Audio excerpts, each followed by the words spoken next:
define addiction and drug abuse, and I suppose you had a definition this morning, the World Health Organization definition of dependence, so we'll skip that over.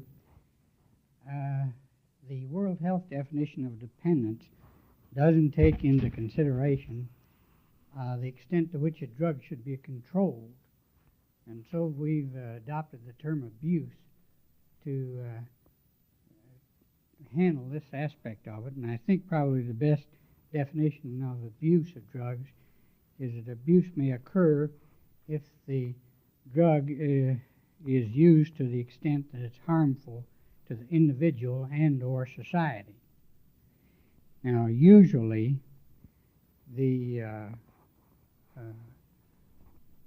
amount of abuse is reflected in the amount of controls that are placed on the drug. This is a general consideration, but doesn't carry out necessarily comprehensively, as you're aware. Now, I'm going to discuss briefly the classes of drugs that are abused in the United States and to some extent the world, the characteristics of the persons that are prone to abuse drugs, and how drugs impair health, and what are some of the considerations involved in preventing or controlling abuse of drugs. Now, we have CNS depressants first. And the first drug, as we've undoubtedly occurred in this category, is the opiates or narcotics.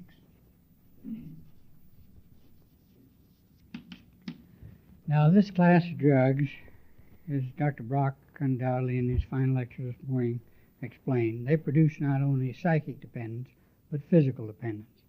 In other words, if you chronically take them in high dosage and then abruptly stop the medication, a withdrawal illness develops that cannot be cured except by giving more of the drug. This is the impulsiveness to continue taking a drug of this category. In other words, you have two types of dependence, the psychic dependence and the physical, both in this class of drugs. Now, the number of people in the United States that probably abuse narcotics are estimated in the neighborhood of 60,000. This isn't really an exceptional number considering the population of the United States. Now, the next class of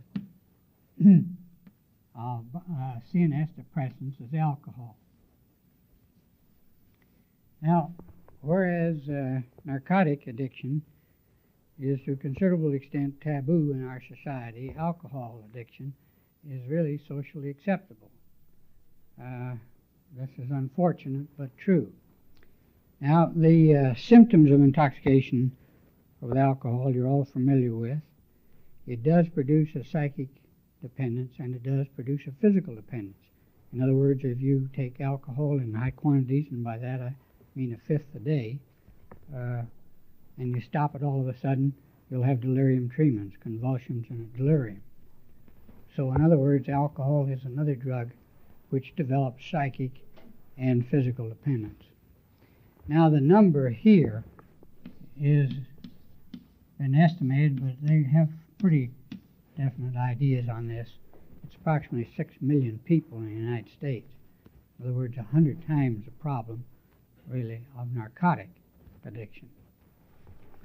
Now, the third class of CNS depressants are barbiturates or barbiturates.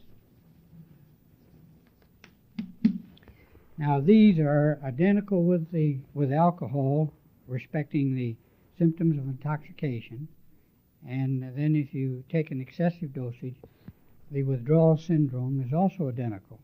In other words, you have anxiety, convulsions, and delirium. Now, we don't know how many abuse this, or no reliable statistics, but probably a reasonable estimate is 60,000 in the neighborhood that abuse narcotics. Now, there are other CNS depressants.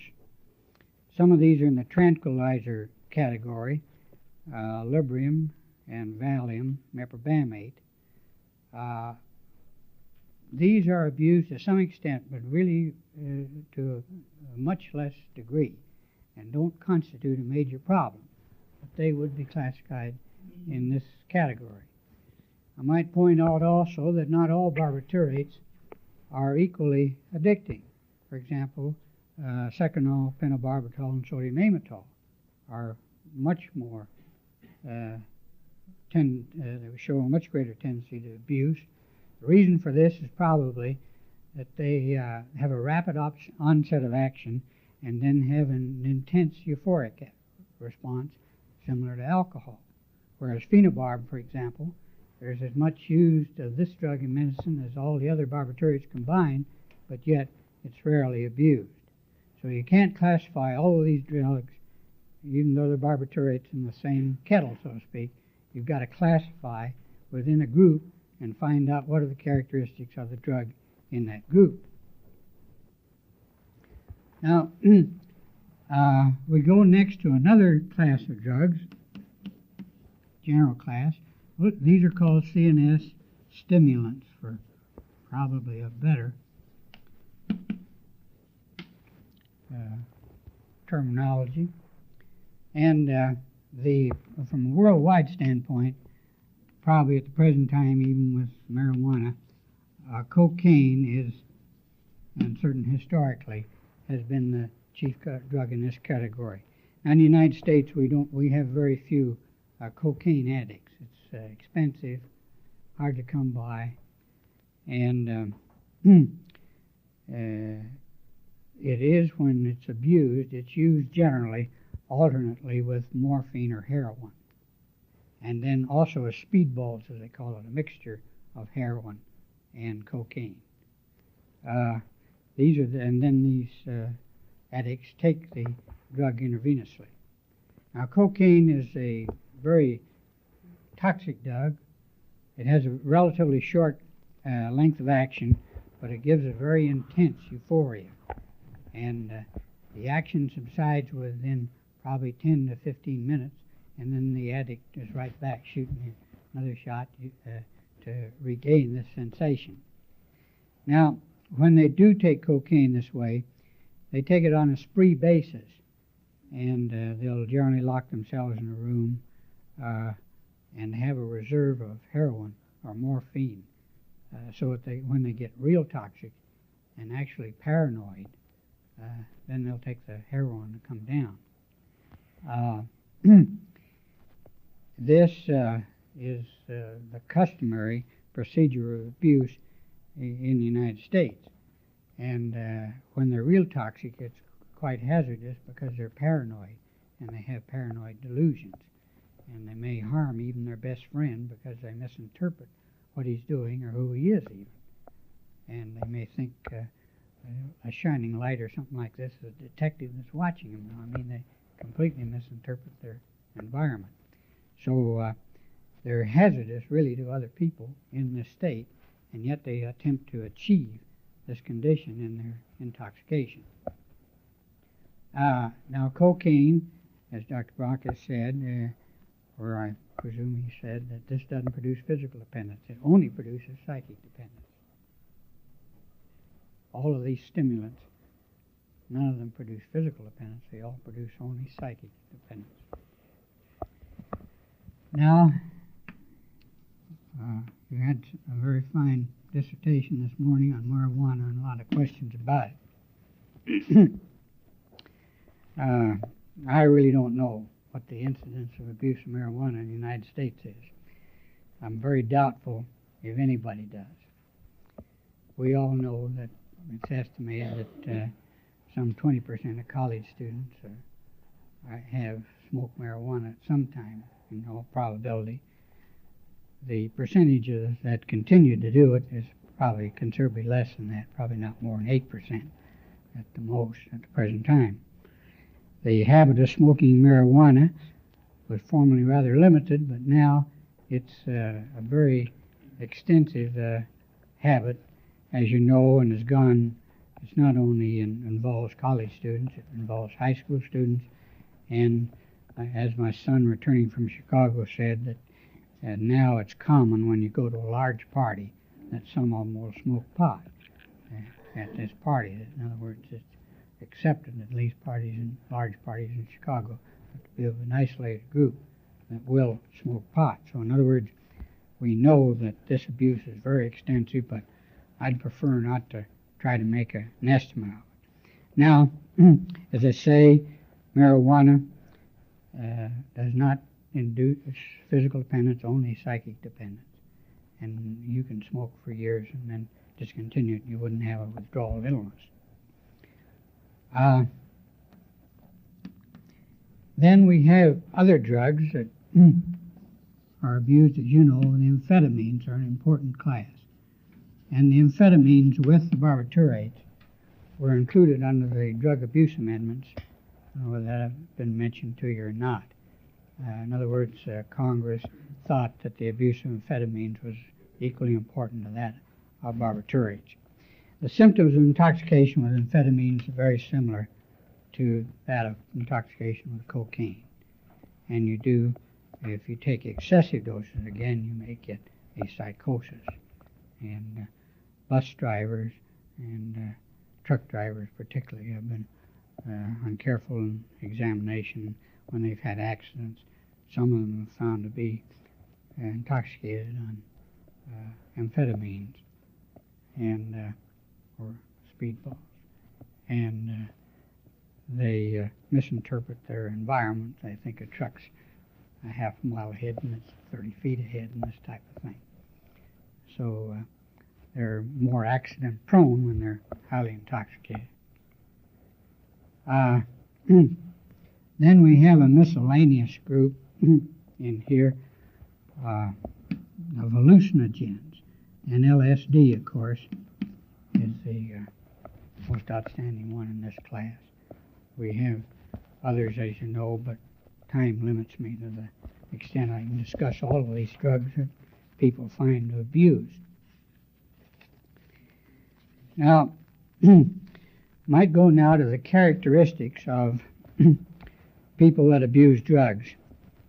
In this connection, you have to be very precise and say, is this narcotic abuse, or is this alcohol abuse, or is this some other type of abuse? And what I want to talk about today is primarily the area in which we have the most knowledge, that is the characteristics of the people that abuse narcotics and alcohol. Now, at the U.S. Public Health Service Hospital in Lexington, Dr. Hill, who was the head psychologist there for many years, studied a group of some 300 addicts. He studied white addicts and colored addicts and teenagers. Now, the test that they used initially, they've used many of them, was the Minnesota Multiphase Personality Inventory, MMPI. And you know, this is a test that involves responding to some 500 questions. And they found that 95%, over 95% of the narcotic addicts responded abnormally to this questionnaire. And the parameters in which they were abnormal were primarily psychopath, deviant. They investigated several parameters, including hypomania and schizophrenia and hysteria and depression, hypochondriasis, paranoid, and so forth. But in this main deviation from normal was psychopathic in the psychopathic scales. Now, a very interesting thing in this test was that the teenagers were, if anything, more deviant than the older addicts. To us, this pointed out that probably these teenagers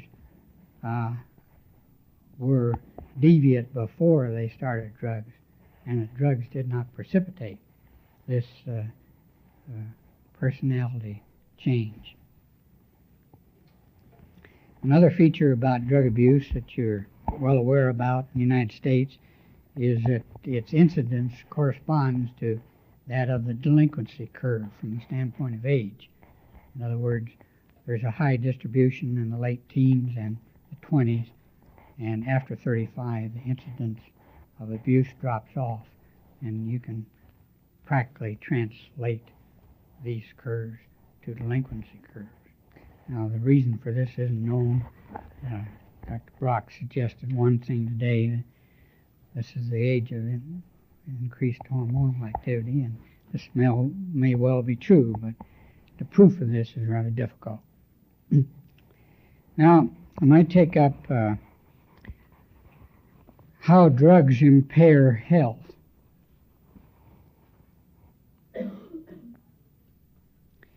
In the case of narcotics, the outstanding thing that we saw at Lexington was malnutrition.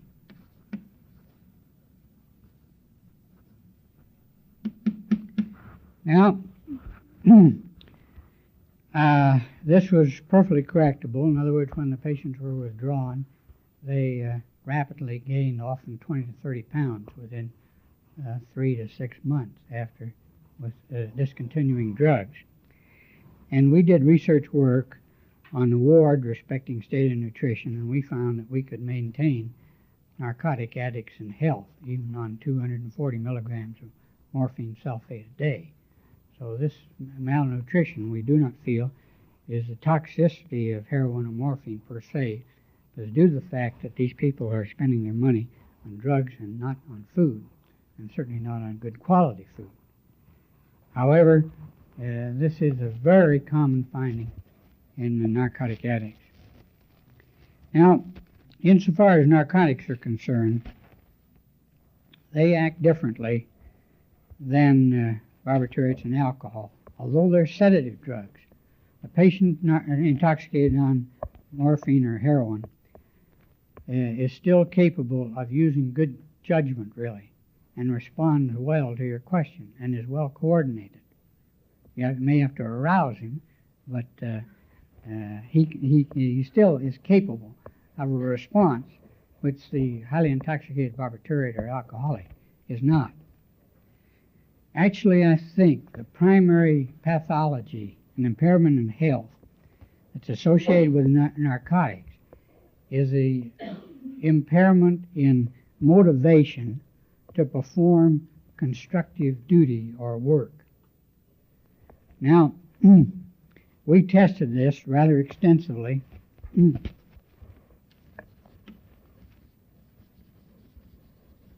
at Lexington. For example, we studied 5 addicts for 30 days during control phase and then for 60 days on morphine. And these were on a special research ward where they were observed at half-hour intervals around the clock, 24 hours a day for the parameters that we were evaluating. Now, they had the option of leaving this ward on a pass. They could go to the gym, or they could go see a show, or they could go to the ball field, or the library, go down to visit some of their friends. In other words, they had this option. So one of the things that we evaluated was time off the ward. In other words, this is the initiative activity. And that was evaluated to see for the 30 days before they had any drugs and to see how much time they elected to. This is non-directed activity, see, on their volition. This is one of the measures we made. Then another measure we meant was hours of sleep. And another measure, hours horizontal on the bed.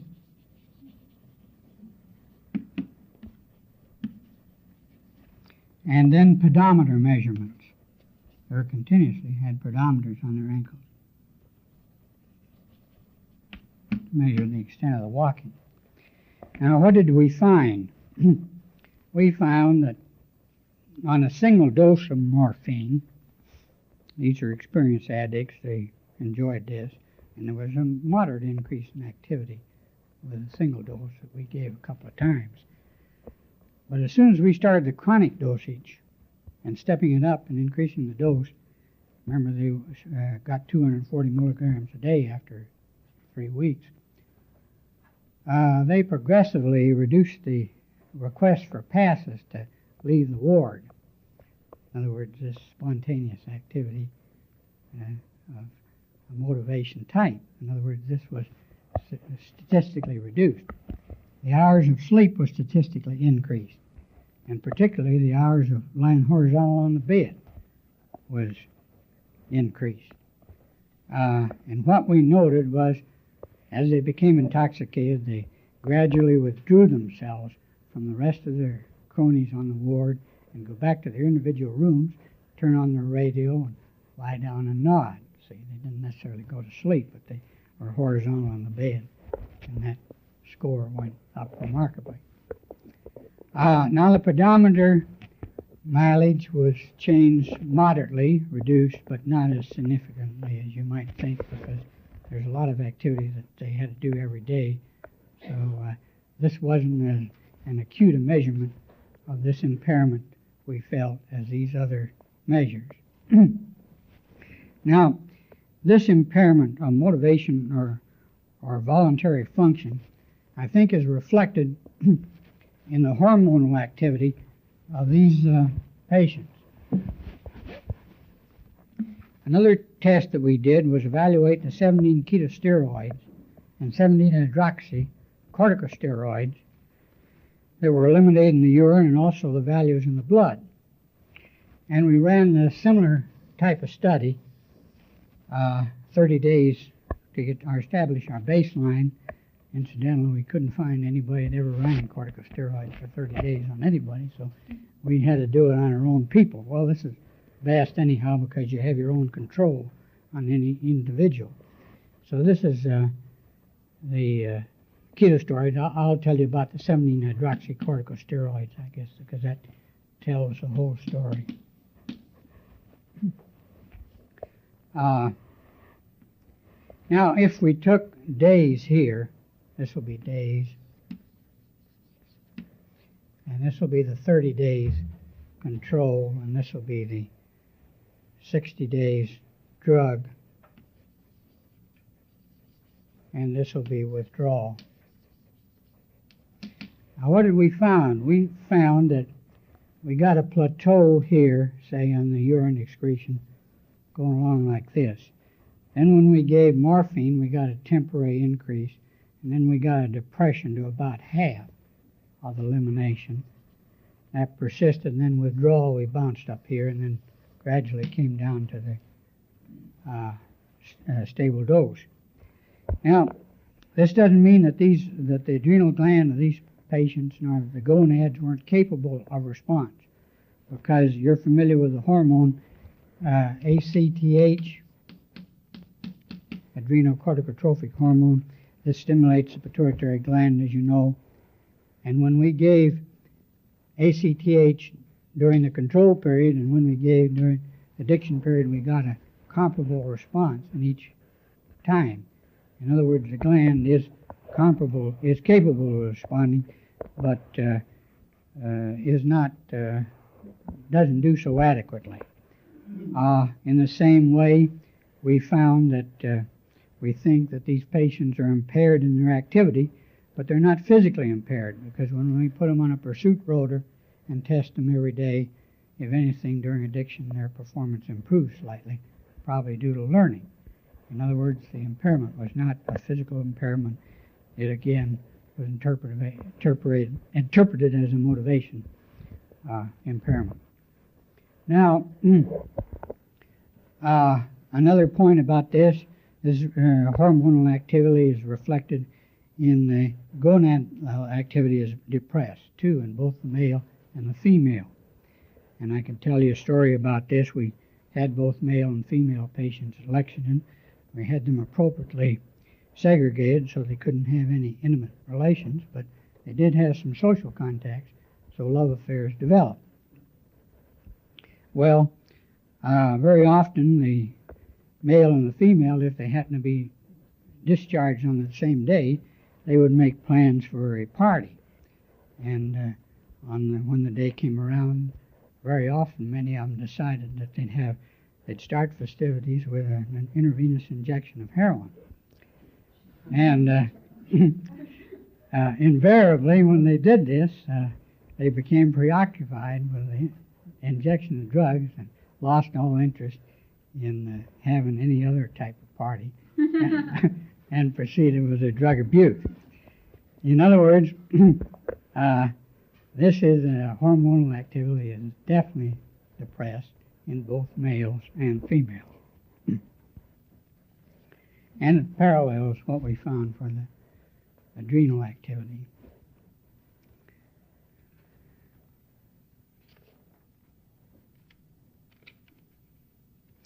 Now we'll go to alcohol. I won't spend too much time on that because you folks are pretty familiar with alcohol, but not personally, by proxy here.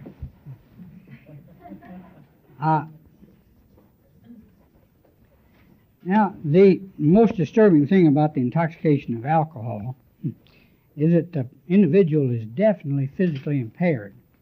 Coordination is really blown up. And his judgment also, as you know, is very greatly impaired.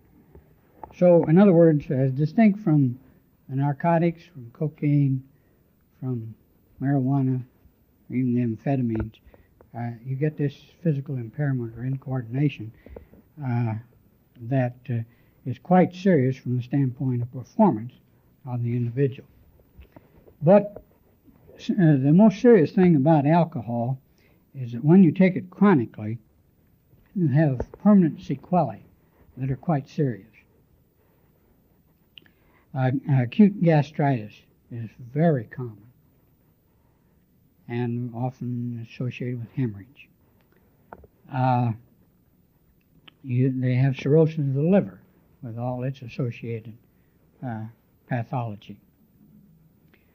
And then, due to the fact that the alcoholic primarily exists on sweet rolls and coffee, his nutrition is in, I would say, 80% of instances is very much impaired. And he has a deficiency of all vitamins, but particularly vitamin B1 and B2, and he develops polyneuritis and various phases of neuritis. So his health is distinctly poor. The longer he is on alcohol, and I'm sure the length of life of alcoholics is much less than a normal individual that doesn't take alcohol chronically in a high dosage. Now, you can overcome this impairment of health from a nutritional standpoint, because we did this at Lexington when we gave patients as much as a fifth of alcohol daily, but we very carefully gave them injections of vitamins to complement their diet. They had special foods that they could get 24 hours a day, and we didn't have impairment of health.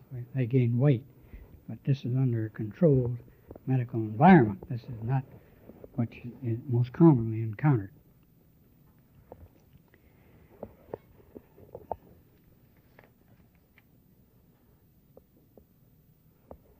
Now, the other hazard, of course, and this is a serious one, in chronic alcohol indulgence is the physical dependence that develops. In other words, these people are pharmacologically dependent on alcohol, and they get the shakes and get very nervous within 6 to 8 hours after their last drink.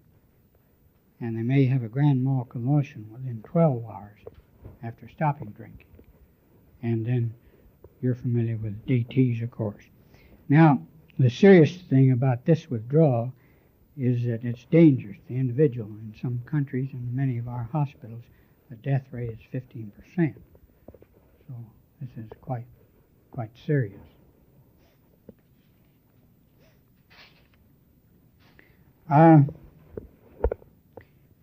Barbiturates, they're very similar regarding symptoms of intoxication.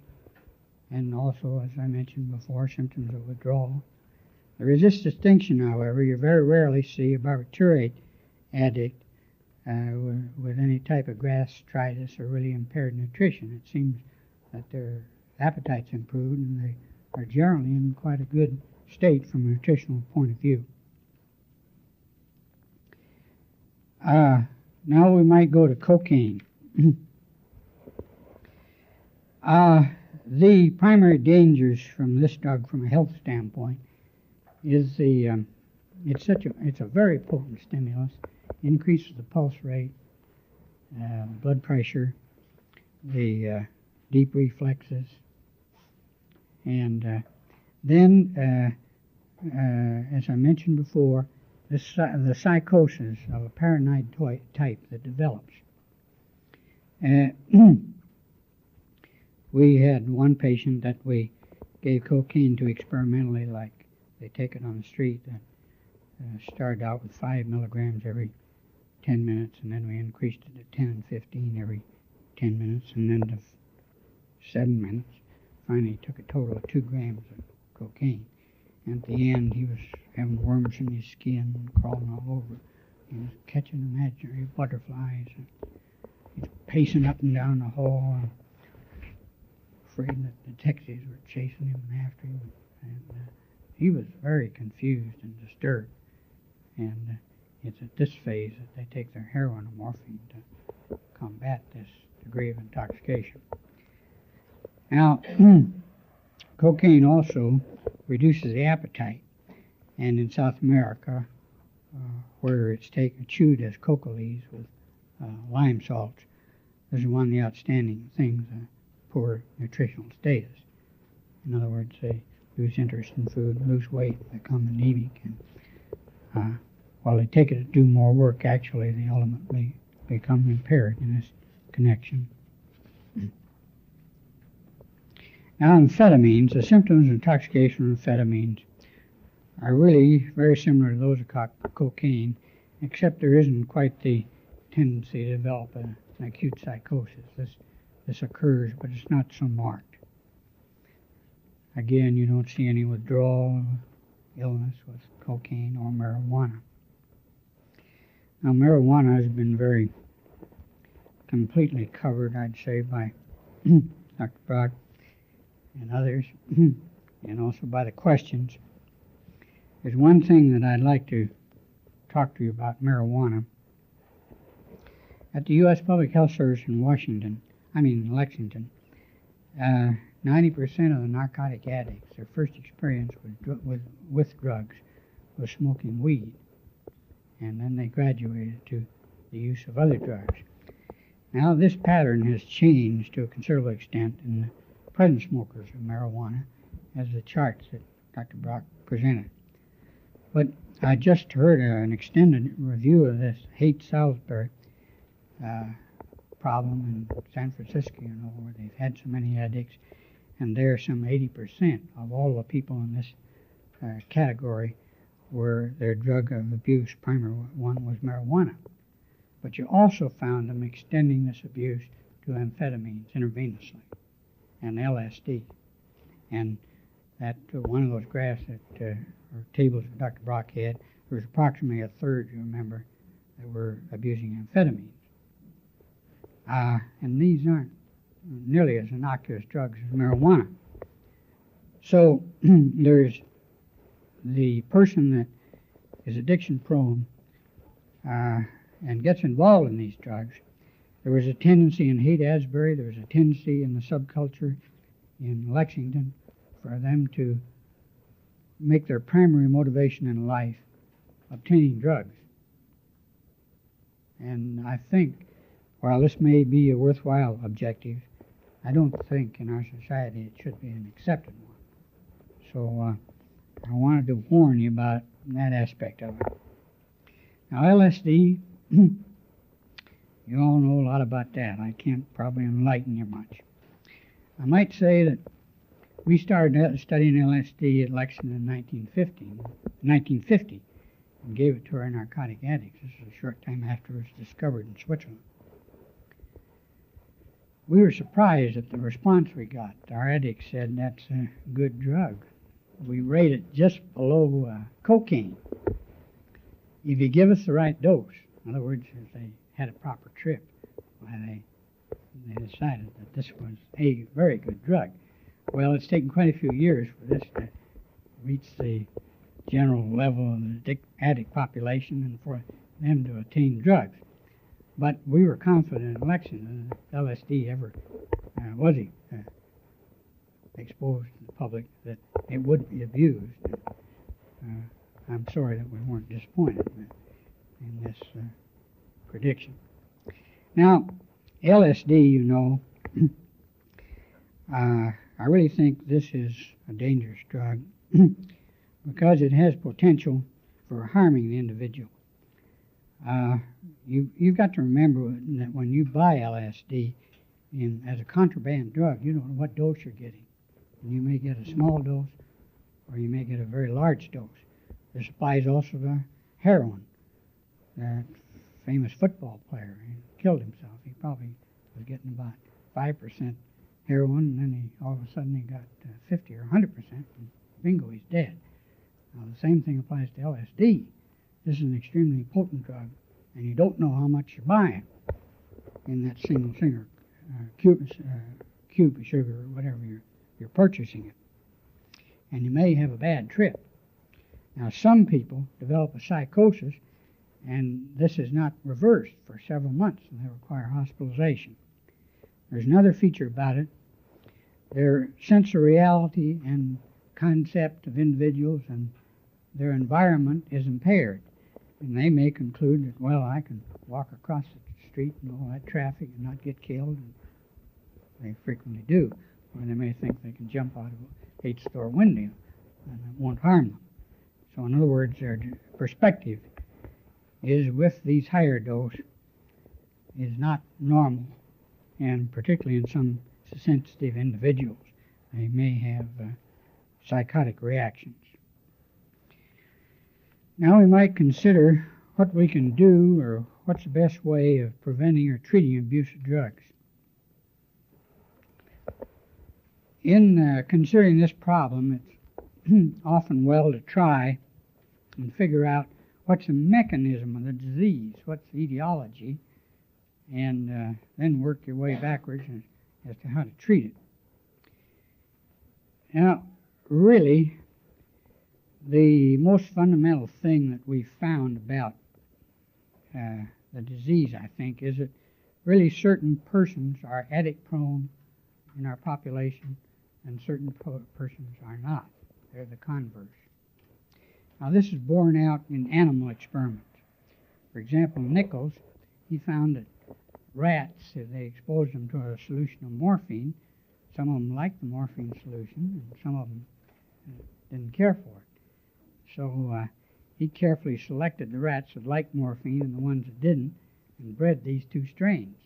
And he ended up with abstainers and those that addict strain of rats. And then he rebred these two strains and came back with his original with a so-called normal population. Now we find the same thing in monkeys. When they are put on tests and they're given self-administration technique, that is, in other words, they put a harness on the monkey's back, and the catheter is connected to this harness that goes directly into the right side of the heart. And then this catheter is connected to a lever that the monkey can press, and he can get morphine or cocaine or whatever drug he wants. And they found, interestingly enough, that the monkeys abused the same drugs that man abuses: morphine, cocaine, heroin.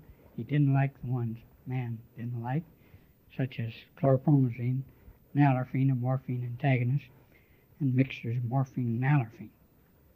And then, for example, if they gave him a choice of taking cocaine and heroin, why, he did it like to a considerable extent, like man does. He took the coke on repeated doses during the day, and then an hour before the lights would go out, he'd take his fix of morphine so he'd sleep during the night.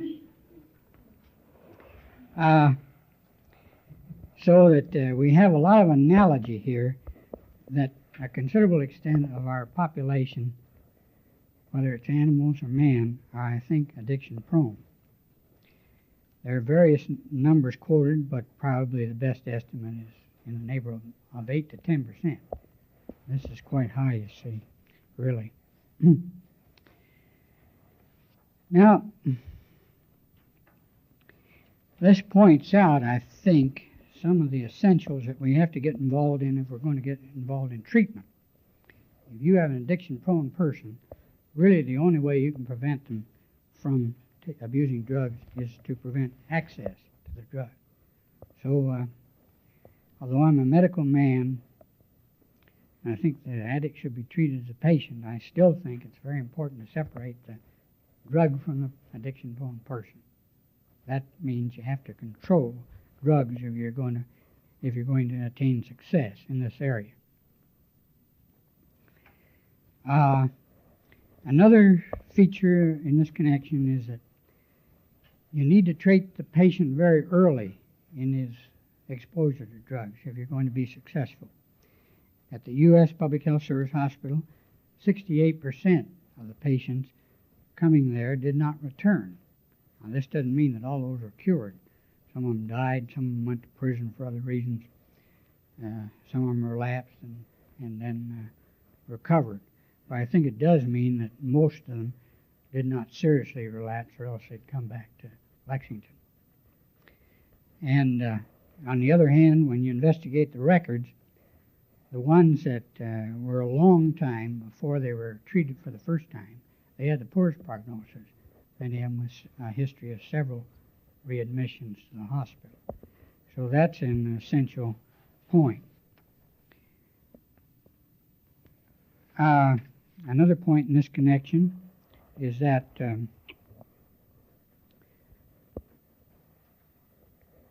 you have to treat them vigorously and try to keep them under treatment and not let them be discharged too soon, because they'll relapse rapidly to narcotics or other drugs also.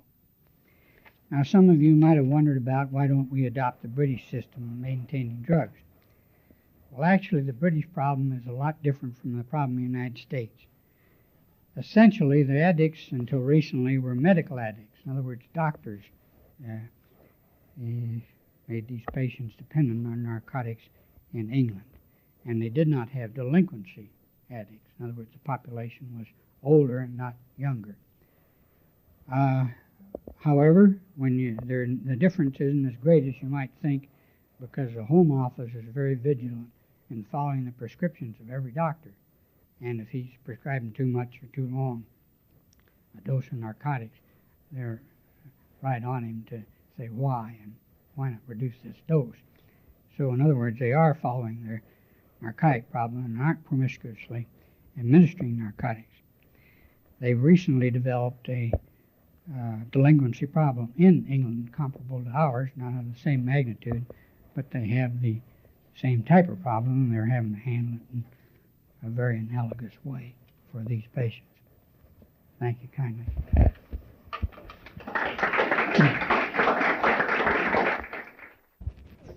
Well, I think you've already interpreted my reaction.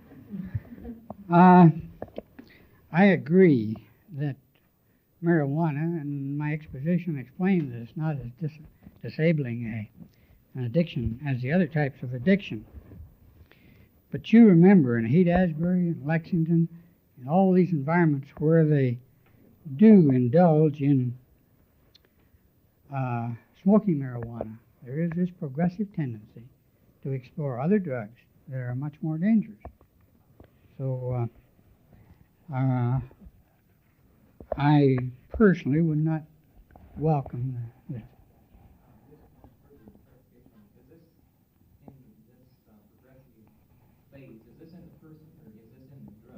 I think it's both. Probably more, I attribute more of this biologically. This is a regrettable thing, I think, in medicine, that we don't have a cure for this disease, really. But I think we have to attack it fundamentally to change the genes or change the body chemistry. And at the present time, our knowledge is inadequate in this area to combat this problem, really, from a cure standpoint. Yeah.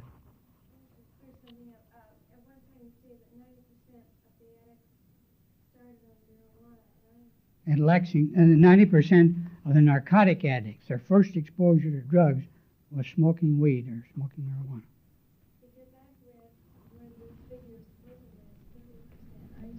Well, I said this depends on your population, and this is modified now in other populations. Yeah. Are drugs and alcohol combined? Well, not too much. Now, formerly, the old narcotic addict, many of them got on narcotics because the doctor, when they were getting a hangover, the doctor gave them a fix with narcotics. But really, Haight-Ashbury and Lexington too, once they get started on narcotics, they have not much inclination to take alcohol, certainly not to excess. They might take a cocktail or two or take a beer, but not abuse, really. Yeah. One of the main issues with amphetamines is weight reduction in medical use. Is there any statistics to show what percentage goes on to become drug dependent? No, I don't think so. I think you're dealing here with another question, but primarily for this reason. And in the case of practically all drugs, if you're going to get a state of euphoria, you have to exceed the therapeutic dose. And this is uniformly what addicts do. They exceed a therapeutic dose. Because the euphoria, except probably for morphine and heroin, therapeutic dose of this could give you a moderate degree of euphoria. But the abuse from a medical standpoint is not great. It's probably, even in the case of narcotics, our population down there was less than 5% that were medically addicted. I'm sure we're bound to get different figures, but it seems to me that yesterday we were told that Lexington really cured practically no one, and today we heard that if you get up early enough, you can cure most of them. Yes. Now, I know that Well, you're going to stand up for your figures, of course, but well, now here the point on this is what they did, they evaluated the patients that relapsed. See, and they found that 90% of them relapsed. See, now there are lots of diseases in medicine that you don't get a complete cure. You have to work on it and keep it up. Now, I think the point is that when they followed more of those patients, and the longer they followed them, the better a lot of them looked. See, in other words, you can't do this study just for a year. See, I'm talking about a 68% statistic since 1937 to 1968, and 68% haven't returned. See, now they've enforced the narcotic laws very vigilantly, as you know, in this country. So I think there's a fair proportion in here that ultimately did not relapse. They discontinued drugs.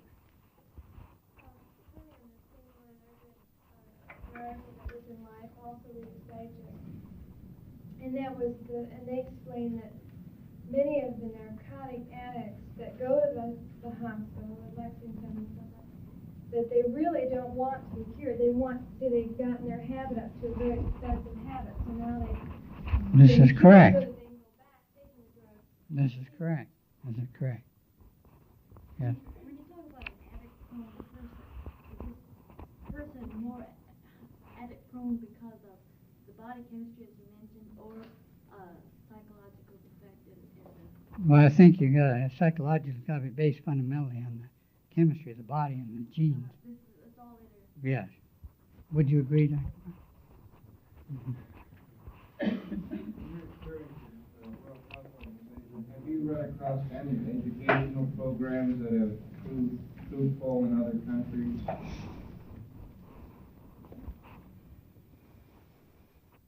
No, I can't say that I have. They're working on this program now, and we are in the United States rather intensively too. But one more.